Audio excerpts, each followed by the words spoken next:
On va voir maintenant les différents types d'affixes.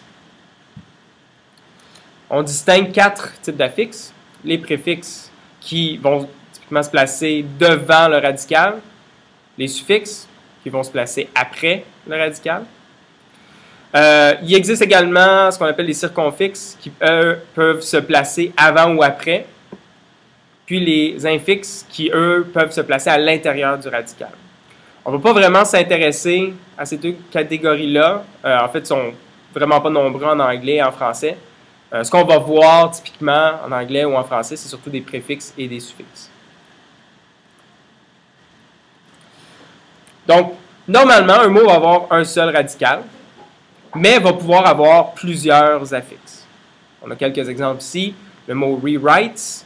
À ce moment-ci, le radical, ça serait write, il y en a un seul. Puis on aurait un préfixe, qui est l'ajout du RE devant, puis un suffixe, qui est l'ajout du S après.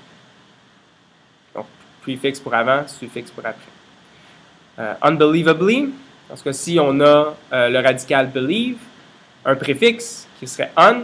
Dans ce cas-ci, on aurait 2 suffixes. L'ajout de able, puis l'ajout de ly. C'est les 2 suffixes présents dans ce mot-là ici. Il y a certaines langues, un exemple c'est le turc, où il y a des mots qui peuvent avoir jusqu'à 9 ou 10 affixes. Donc on va pouvoir construire des mots avec vraiment beaucoup d'affixes, beaucoup de morphèmes. Et ce type de langue-là, où on a des mots avec beaucoup d'affixes, c'est ce qu'on appelle des langues agglutinantes. Puis remarquez que lorsqu'on ajoute un suffixe, la frontière entre le radical et le suffixe peut être modifiée. C'est-à-dire la frontière qui faisait partie du radical pourrait être modifiée.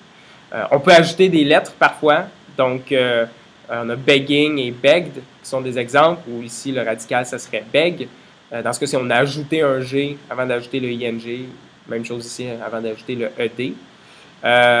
Ou on peut même modifier le radical. C'est-à-dire que tries, ben, le radical, ça serait try. Dans ce cas-ci, la façon de le mettre au pluriel, ou si on parle du verbe accordé à la troisième personne, ben, on a changé le Y par un I, on a ajouté un S. Okay? Donc ça, c'est possible lorsqu'on ajoute des suffixes que ça modifie les lettres qu'il y avait dans le radical.